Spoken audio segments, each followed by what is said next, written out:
PokerStars sucks, man. All right, so anyway, hey guys, this is Casper.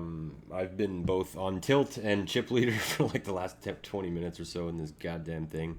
This guy right here, whose turn it is right now, has been habitually tanking for about 20 minutes, even though it didn't, like, even when it was hand for hand, he was still tanking, which makes none of the sense. And it's kind of got to me. So, anyway, this is a pretty cool story, though. Down here, I had 2.5 big blinds, about 540 chips at the 100, 200 level, and I have yet to be all in this tournament, which is pretty sick because they just, I was stuck with 2.5 blinds under the gun, and I shoved 10-8 of hearts, and everybody folded. The next hand, I got a walk, and the hand after that, I stole the blinds, and it's, as you can see on my chip graph there, it's been pretty straight up. Pretty clean runs too, like just snapping people off, waiting, snapping people off, waiting. Playing fairly optimal in my opinion. I think I've been doing pretty well. I've yet to be all in, and it's a turbo. So, but on the other hand, this is my third time in 3 days, third day in a row in this chip position in a tournament of this sort. That is a no limit hold'em with a few hundred players. Doing pretty well within the money. The last two were hyper turbos. This is just a regular turbo. So to me, this feels like super deep stack, which is probably why I have the chip lead. Because normally there's basically no such thing as having 57,000 at 816. And here that's what I have. So, and yeah, here I am. Okay, $400 added. Okay, that makes sense. I was wondering what the hell was going on.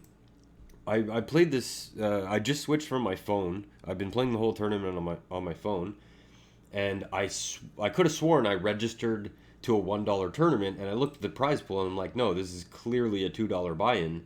I must have misclicked, which was a problem because my bankroll to start this tournament was only $60, which is up from 12. So I'm doing great overall. We'll get to that at the end. But yeah, okay. So for some reason, PokerStars decided to add $400 to the prize pool for unknown reasons. Thanks, I guess. I don't know why they did that for this particular one, but anyway, it's $130 up top, which would be great. That would be a 200% bankroll gain in a day, which is pretty solid. I'll actually just bring up my thing right now. So this is a look at my bankroll challenge right here. I've had 2 final tables and 1 other deep run so far. You can see that 2 days ago I finished second, which is brutal. But I finished second. I did record the final table, so I'll put that up on YouTube at some point. Another note is that I deleted basically all my poker videos because I just didn't feel like it. There was like 400 hours worth of poker videos, and I was just like, man, I'm never gonna do anything with these. And yes, there were some gems in there, but I just decided, you know what, I'm just going to eliminate all that workload because it was getting to be too much. So, yeah, I'm going to try and reduce the quantity of poker videos. Obviously, I'm not helping with that plan right now, but, all right, let's go, buddy. Sure.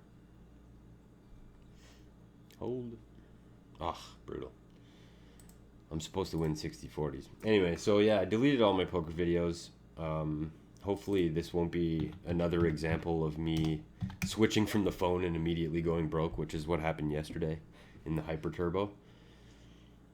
So yeah, 2 days ago, I finished second in a $1 Hyper Turbo. I played the same tournament the next day and was the chip leader coming into the money. And then it just all went sideways really fast. So that's a bummer. And yeah, in this one, I'm really tilted by the way things are going. Just Hold'em in general. Hold'em players are so consistently dumb and uninventive. It actually tilts me like very quickly. So there's a limit to how much no limit Hold'em I can stomach, and I feel like in the last 3 days I may have hit that limit. Because it doesn't matter if I'm doing well. I can't handle how annoying people are, and At least I don't have to look at their faces like live and hear their shitty comments, their same joke that they've been making for the last 10 years. At least I don't have to go through that. But yeah, I find it pretty irritating.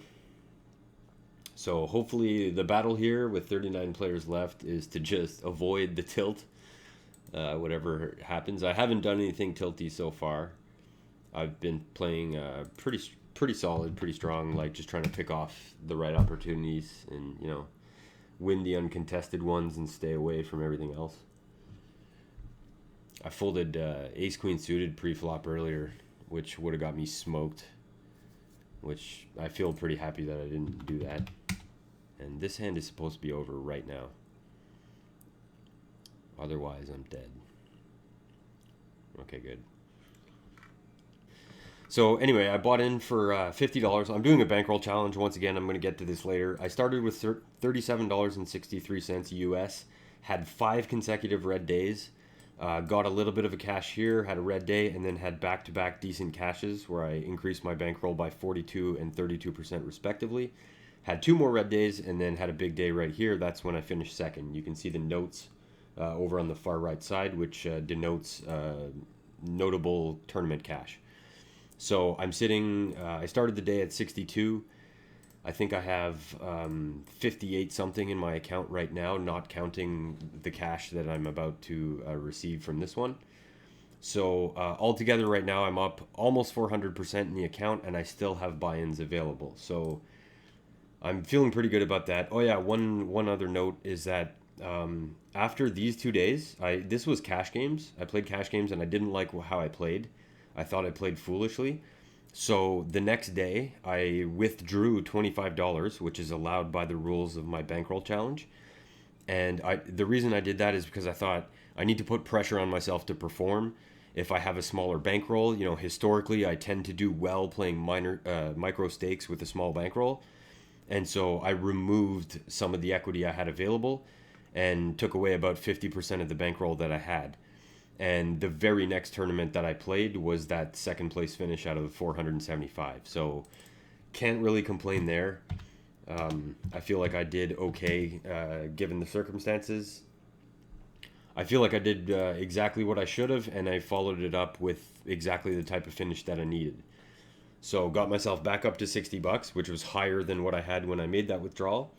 And, it's been pretty good so far. I mean, I'm 3 days in a row now having pretty good runs, even though I completely blew up, not because of like anything I did wrong really. I just got really unlucky 3 hands in a row yesterday to blow up in the hyper turbo.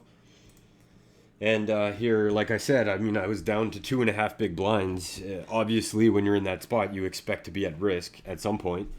And I somehow managed to chip back up. I don't know why they let me do it, but they did. And so here I am, third out of 32, which I feel like every time I look again, there's people gone. So this is a green day so far with the $5.44 I have banked right now. And, I'm looking at that final table payout situation and thinking, wow, this is a lot more friendly than the hyper turbos. Because the hyper turbos were like, first place was almost double second place. And in the one where I finished second, I mean, on the last hand, we got like 90% of the chips in play on the last hand. And I had a 60-40 advantage with exactly this, ace-4 against king-jack. And I just lost that hand and it was over. So I lost like, $46, which is a solid like 41 buy-ins. Just by losing a 60-40, despite playing like a champ for a good portion of the final table, not all of it. But I did play really well in that one, I think. I really felt like I deserved the win there, and I didn't get it. And I ended up with my least favorite position, which is second. So at least if that happens to occur in this tournament, at least the spread between first and second is not that extreme. It's only $38.50. So that's not that big of a deal. And it's pretty smooth all the way up. So I really like the payout structure here. It's a lot better than the hyper turbos.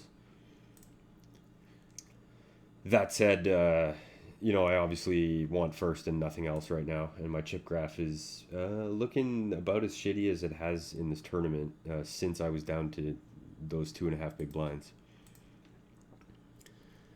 So yeah, uh, yeah, gotta win this one. Can't be. Coming off the hyper turbos, I have 21 big blinds right now. I feel like a millionaire. In the hyper turbos, it's like you have to make do. You have to be satisfied with like 8 big blinds, and folding like big hands with 8 big blinds in order to make it that deep consistently. And this seems maybe like these guys are over shoving a lot. I've noticed, even in the 10 minutes since I've been recording. But despite that risk factor that they're kind of adding here, I still like my chances. I feel like, if I can get back up to around maybe 50 or 60 and then start taking shots at the 20K guys, then this should be pretty good. As long as I don't have to put all the chips in like before the flop, I'm happy. Especially with a hand like this. This is the start of what got me in trouble yesterday. I took a shot at taking over the tournament yesterday, and I was favored when it went in a three-way pot. Yeah, see, this is dirty. Like, I'm gonna take a shot again, right here, to hopefully take over the tournament, and it's a flip, which is dirty. Oh, that's fucking painful. It's funny how back-to-back days it's ace-queen that does it. Ugh, I'm not laughing, but goddamn. Yeah, so my goal there anyway, just like yesterday, was I felt like that shove was weak, and just like yesterday, same thing. And like yesterday, it was a similar situation. The guy who shoved had fives, and I had ace-queen. And I was trying to, put in a large percentage of my stack to try and take over the tournament, because if I end up with what would have been 86,000 or so, I mean, there's a really good chance that I can parlay that into a chip lead going into the final table. So I feel like that was the worth the risk, and it didn't work out this time, just like yesterday. But I feel like if I keep putting myself in those positions, hopefully not for that chunk of my stack that was a bit heavier than I'd prefer. But in these turbos and hyper turbos, I mean, you got to take some risk. The key is to just never be the one who's actually at risk of elimination, which I still have yet to be at risk of elimination. That sure did hurt though. That ace on or that 8 on the turn. It's like, just don't give me the ace. Fucking gods are so brutal sometimes. Like if the eights just hold, or they just held, it would have been like, all right, no problem. Eights held. That's pretty standard. I don't know. But when you hit the ace and then the guy's got 2 outs and snap hits it and I'm dead, like, that hurts a little bit. Ugh. There's a break in 4 minutes too. This is kind of brutal. Here goes this guy fucking tanking again like an asshole. I'm just going to try to protect this one. Shove it in right away. I mean, 70-30. What can I do, So much for protecting it. Ugh. Well, quick recording. That's mainly why I started recording, is because I was like, well, if I win the tournament, it's going to be like 45 minutes, so oh well. But yeah, I guess now that that's over, I'll bring up this thing and say what my plan is here. I'm not going to run through the entire challenge, but I've got a 5-player bankroll building challenge. Once again, we're starting with a limit of $100 Canadian. And as usual, I chose to not buy in for the entire amount. I started with $50 Canadian, which gave me $37.63 American. And have been playing with that since July 3rd. It is now July 26th, 2022. And so here's the tracker that I'm using to keep track of my results, which I haven't shown in previous challenges. And so it's separated by winning days and losing days, as you can see. And then I have stats at the top that summarize the whole situation. So because I withdrew $25 the other day, I'm only in for $12.63 now instead of $37.63. Now, one downside to this withdrawal, as part of our rules in this challenge, is that if you withdraw anything, you're allowed to put it back, but at a 5% surcharge. So if I want to reload this 25 that I withdrew, I'm only allowed to reload 23.75. And yeah, I guess I'll wait for the another time to give the details of the challenge. I'm kind of not in the mood now now that I fucking blew up another tournament. It's so sick. 3 days in a row, I'm chip leader in that position, and I only got through on the one time. So ah, brutal. Uh, I feel like I deserve better in this one, especially having been down to 2.5 big blinds and running it up like an absolute champ from there. I feel like I definitely deserve better than what the gods gave me here. First time being all in, as usual. My first all in is my last all in, and now I get $5 of a cash, which is a lot bigger than it otherwise would have been, I guess, because this is only a $1 buy-in, and for whatever reason, there was $400 added. So, I mean, that's nice. I'm happy that I took the shot in this one. It was a fluke for me to even be in this one. I did not realize when I started this that there was $400 added, so it's a nice surprise. In fact, I learned of it basically when I logged into my computer here and started recording. On the phone, I couldn't figure it out. I just assumed. I looked at the payout structure and I was like, okay, this I must have misread the situation. This must have been a 220 buy-in, and as you can see, it's clearly not. So anyway, another really disappointing finish. It puts me green on the day, but that's not really relevant. As you can see, the pattern here, I'm up 400% in the account, and I only have a winning day 30% of the time, as you can see up here. So the pattern here is lose like one or two buy-ins, and if it doesn't go well, finish for the day. And then every now and then eventually I'm going to do well and crush a tournament and go really deep. This is another one that was really disappointing. Fifth out of 586. Again, it was no limit hold'em, but unlike the others that I've been playing recently, this one wasn't a turbo. So this was like a 4.5 hour run or something, and to finish fifth and only make what I believe was $19, so like 18 buy-ins. I mean, that was pretty disappointing. And anyway, I'm sure I'm feeling pretty good about my position in the challenge right now. I'm in second place out of 5. But I'll explain all that in another video. So this is going to be it for this one. I'm probably only going to record final tables from now on.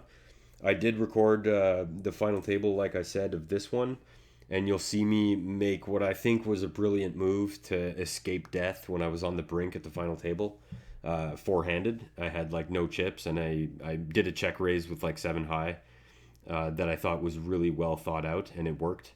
And I ended up obtaining the chip lead from there. And despite having the chip lead, there's like average stack is like 6 big blinds, so the swings are ridiculous, and I finished second. But hopefully I'm going to have some first place finishes, because as it stands right now, I still, on July 26, 2022, despite playing like more than 150 tournaments, probably more than 200, I still have only won 2 tournaments this calendar year, which is starting to piss me off. I feel like I should have at least 6 victories by now. So I'm really, really looking forward to producing, just something better, whatever it is. But anyway, that's it for now, guys. So I hope you enjoyed this extremely brief video, and hopefully whatever comes next is going to be better.